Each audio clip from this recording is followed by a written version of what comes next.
Hello everyone, welcome in history class. In the last lecture we had learned chapter number 4, economic development, and in that part we had learned about 5-year plans, then goals of the plans. After that we had learned about first 5-year plan, and then we had learned about the second 5-year plan. Now today we are going to learn the next part of this chapter, and the next point is third 5-year plan. Third 5-year plan, the time duration of this plan is 1961 to 1966. Then now listen carefully. This plan was aimed at bringing about a balance in industries and agriculture. तो ये जो plan बना था third 5-year plan, इसका एक aim वहाँ पे रहा था. किस तरह का एम था कि इंडस्ट्री और जो एग्रीकल्चर है इनके बीच में संतुलन बनाना, इनके बीच में बैलेंस रखना, ये प्लान था. The other goal of the plan included increase in national income. और जो दूसरे गोल्स थे वो कुछ इस तरह से थे कि जो नेशनल इनकम है उसे बढ़ाना. Then heavy industries, development in transport and mineral industries, तो हेवी इंडस्ट्रीज़ को बढ़ावा देना और ट्रांसपोर्ट एंड मिनरल्स इंडस्ट्री जो है उनकी डेवलपमेंट करना. Then elevation of poverty and to expand the opportunity for employment. तो ये जो पोवर्टी है उसे कम करना और उसके बाद जो एम्प्लॉयमेंट की अपॉर्चुनिटी है उसे बढ़ाना, लोगों को वहाँ पे एम्प्लॉय देना, लोगों को काम देना, जिसकी वजह से उनकी जो इकोनॉमिकल इनकम है वो वहाँ पे बढ़े. ये इस थर्ड 5-year प्लान में एक एम था. Next, after the third 5-year plan 3 1-year plans were implemented. तो इसी थर्ड 5-year प्लान में 3 प्लान वहाँ पे इम्प्लीमेंट किए गए जो 1966 टू 1969 के थे. This was a period of intense famine. तो ये जो पीरियड था वो बहुत ही ज़्यादा इंटेंस, ऐसे फेमिन का, अकाल का, दुष्काल का ऐसा पीरियड वहाँ पे था. Due to the invention by China and war with Pakistan. तो इसी बीच में चाइना जो है हमारी नेबरिंग कंट्री, उसने इंडिया को घेर के रखा था. मतलब युद्ध के लिए ये कंट्री इंडिया के सामने आ रही थी. उसके साथ साथ पाकिस्तान के साथ भी वहाँ पे वॉर हुआ था. तो नेबरिंग कंट्रीज़ की ये प्रॉब्लम इस पीरियड में वहाँ पे चल रहे थे, जिसकी वजह से the government had to focus the defence rather than development related task. तो जिसकी वजह से जो गवर्नमेंट है उसने कंट्री की डेवलपमेंट को ना फोकस करते हुए कंट्री को डिफेंस करना, कंट्री को बचाना, इसकी तरफ गवर्नमेंट ने वहाँ पे ज़्यादा फोकस दिया. Also the famine required the government to undertake measures to tackle the effect of famine. तो इन वॉर के साथ साथ जो गवर्नमेंट है उसने ये जो फेमिन थी, मतलब जो अकाल वहाँ पे गिरा हुआ था, तो उसके जो इफ़ेक्ट हो रहे थे उसे भी संभालना, उसे टैकल करना, ये भी काम गवर्नमेंट के तरफ वहाँ पे था. All this issues started stress the Indian economy greatly. तो ये सारे इश्यूज़ ने इस थर्ड 5-year प्लान में यहाँ पे बहुत ज़्यादा ट्रेस्ट इंडियन इकोनॉमी के ऊपर दिया था. नेक्स्ट है fourth 5-year plan and the time duration of this plan is 1969 to 1974. The intention behind setting the goals of this plan were that India should become self-reliant.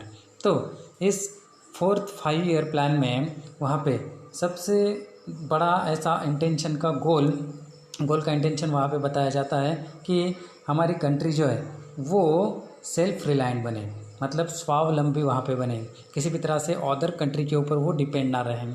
Government should develop the basic industries. तो government वहाँ पे government ने basic industries को वहाँ पे develop करना चाहिए. Increase the speed of economic development and pay attention to establishing a socialistic pattern of society. तो जो भी इकोनॉमिक डेवलपमेंट है उसकी स्पीड को बढ़ाना और उसके साथ साथ में जो सोसाइटी है, सोसाइटी की जो लाइफस्टाइल है, सोसाइटी के अंदर रहने वाले जो पीपल है उनकी जो लाइफस्टाइल है उसे इस्टेब्लिश करना, उसे बनाना, उस लाइफस्टाइल को बढ़ाना, मतलब सोशलिस्टिक पैटर्न, सोसाइटी के सोशलिस्टिक पैटर्न को इस्टेब्लिश करना, ये एक एम वहाँ पे रहा था. 14 major banks in the country were nationalise. तो कंट्री के अंदर के जो 14 बड़े बड़े ऐसे बैंक थे उनको नेशनलाइज करना था। Then this plan did not succeeded at expected. तो ये जो प्लान था जिस तरह से एक्सपेक्ट था, जिस तरह से चाहिए था, वैसा वहाँ पे सक्सेस नहीं हुआ। The economy had to bear the burden of the Bangladesh war. तो इकोनॉमी को, ये बांग्लादेश का वॉर वहाँ पे हुआ था और जिसके बर्डन को सहन करना पड़ा था। The expenditure over the refugees had to be borne as well. और जिसकी वजह से जो रेफ्यूजीज थे उनके ऊपर का खर्चा भी कंट्री को वहाँ पे उठाना पड़ा था। तो ये रेफ्यूजीज मतलब क्या कि दूसरी जगह से या दूसरी कंट्री से बाहर से आए हुए कुछ आश्रित पीपल जो होते हैं, जिन्हें हमारी कंट्री के अंदर शेल्टर चाहिए होता है, ऐसे पीपल, उन्हें रेफ्यूजी वहाँ पे कहा जाता है। तो उनका खर्चा भी वहाँ पे उस वक्त बढ़ा था। मतलब बांग्लादेश के वॉर की वजह से बांग्लादेश की तरफ कुछ हमारे इंडियन पीपल या हिंदू पीपल जो थे वो फिर से इंडिया के अंदर जब आ रहे थे तो उन्हें उस वक्त रेफ्यूजी कहा गया। तो इंडिया में वो शेल्टर लेने के लिए आए तो उन्हें रेफ्यूजी वहाँ पे कहा गया और उनका खर्चा भी इंडियन इकोनॉमी में बढ़ा। The Indian economy suffered due to the pay raise of government and railway servant and rise the prices of petrol in the international market। तो उसी वक्त जो मतलब रेलवे में जो वर्कर थे उनकी जो पेमेंट थी, रेलवे सर्वेंट की पेमेंट उस वक्त गवर्नमेंट को वहाँ पे बढ़ानी पड़ी। ये एक इंडियन इकोनॉमी को वहाँ पे सफ़र करना पड़ा। उसके बाद जो पेट्रोल के प्राइजेस है वो इंटरनेशनल मार्केट में वहाँ पे बढ़ गए, जिसकी वजह से इंडिया की इकोनॉमी के ऊपर वहाँ पे असर हुआ था। Next point is 5th 5-year plan and the time duration of this plan is 1974 to 1979। This plan was design with the goal of making India economically self sufficient by elevating poverty.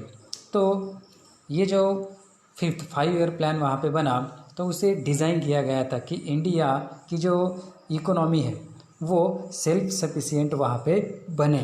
और वो किस तरह से बनेगी कि India के अंदर जो पुअर है, मतलब जो विषमता है, रिच एंड पुअर, उसे कम करके, इस पुअर्टी को कम करके से इंडिया की इकोनॉमी को सेल्फ सफिशिएंट वहाँ पे बनाना था।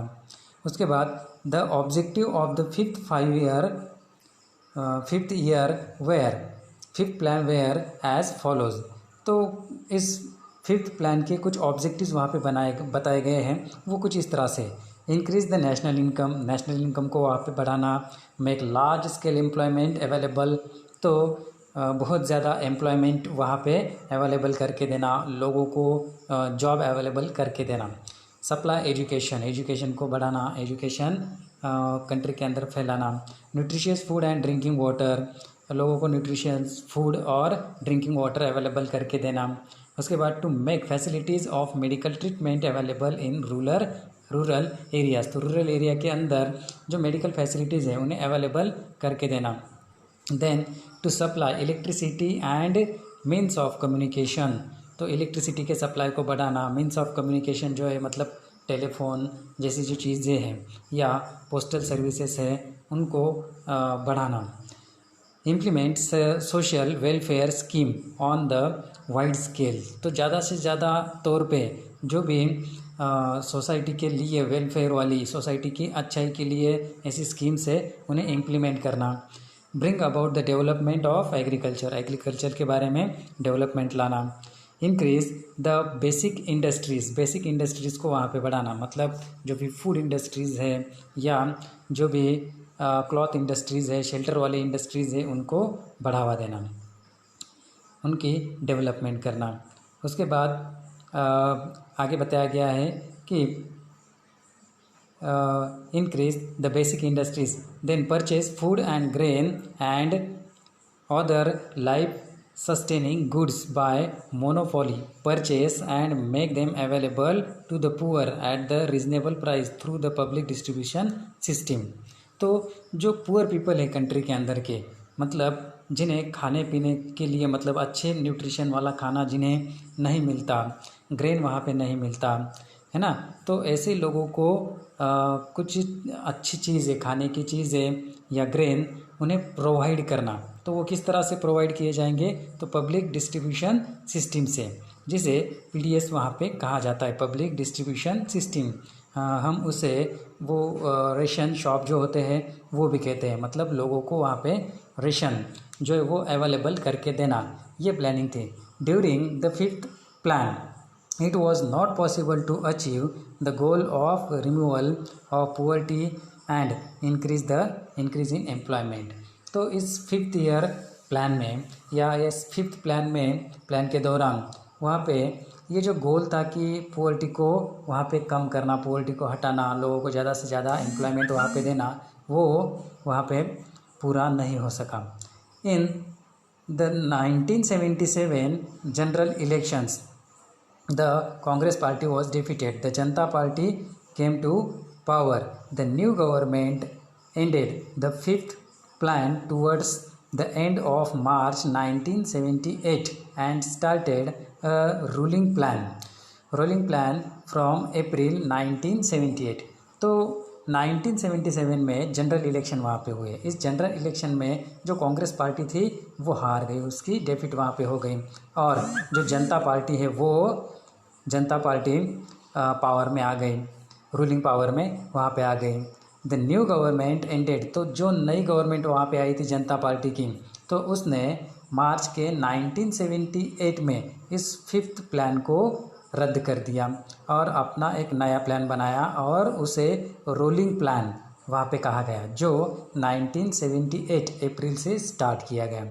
बट इट फेल, लेकिन वो ये जो प्लान था रोलिंग प्लान वो फेल हो गया।